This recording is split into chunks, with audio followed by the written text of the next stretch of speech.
Hey, today we're going to try to improve some garage lighting.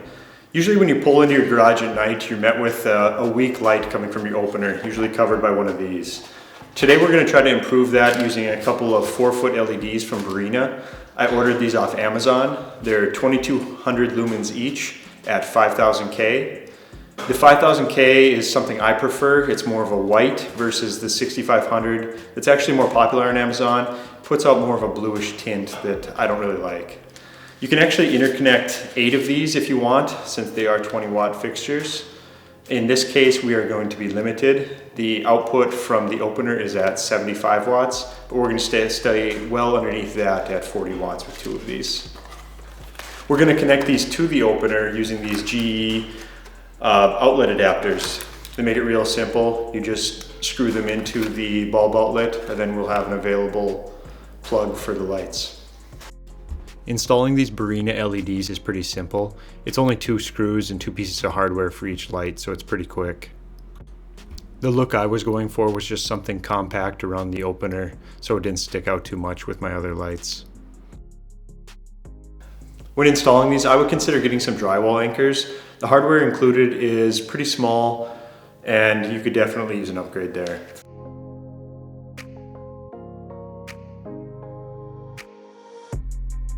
Here's one of the GE socket adapters. It's real simple, as you can see. We'll just be screwing it in there and plugging it in.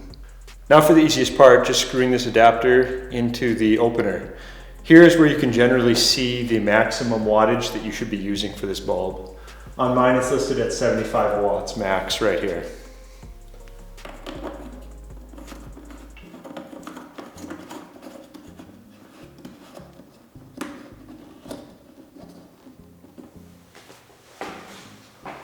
Okay, now we're going to power the first light.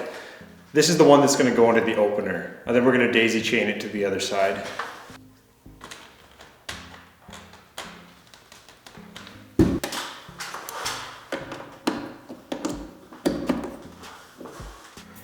Okay, in an effort to make this installation look a little bit cleaner, we're going to cut this link adapter down and size it more appropriately for what we're doing here.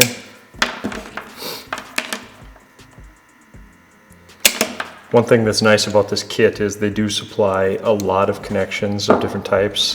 There's the butt-to-butt connectors, these longer links, as well as power cables. So you won't have any shortage there. This step is completely optional. The connectors that come with the kit will get you going without doing any of this. I just wanted to shorten the length just to give a cleaner install. We need to put a notch in this cover so that the cord has a place to run cleanly. I like to use these conduits in this place. It gives it a nice clean flush look on the ceiling.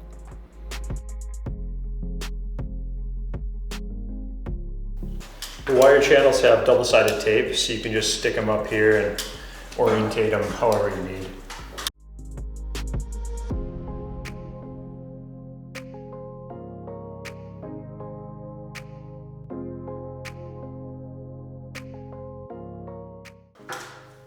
I would take this time to clean up your install. You'll have your power wire, your new power cable, your remote door sensors, as well as the cable for your remote opener. So this is a good time to tie things up and make things look clean.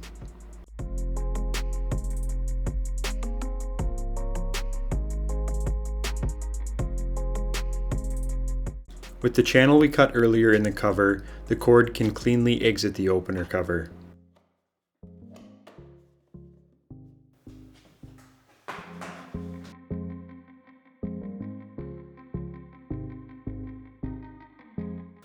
This is a pretty simple project with great results. The costs are low and difficulty is pretty easy. You could skip all the electrical lengthening things that I did if you'd like, if you're not comfortable in that area. All in all, I would definitely do this again, and I would use these lights in other areas. But like I said before, I would strongly consider getting drywall anchors, as the hardware is pretty weak. Okay, all that's left is I'll show you some examples of the output. Okay, now we can get a good idea what it would look like pulling into the garage with the old light.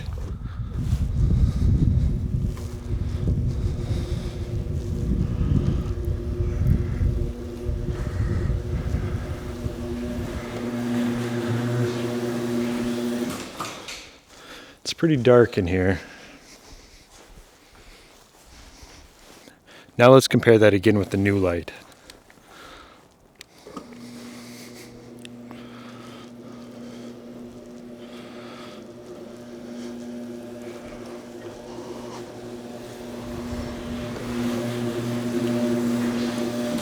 Much brighter.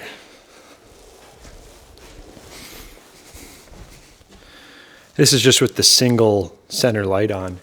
If we turn on all three, it's pretty bright. Okay, for one last comparison, we're looking at the center light being on, and I will add one of the others. As you can see, it's quite a big difference. It's honestly hard to tell that the center one's even on.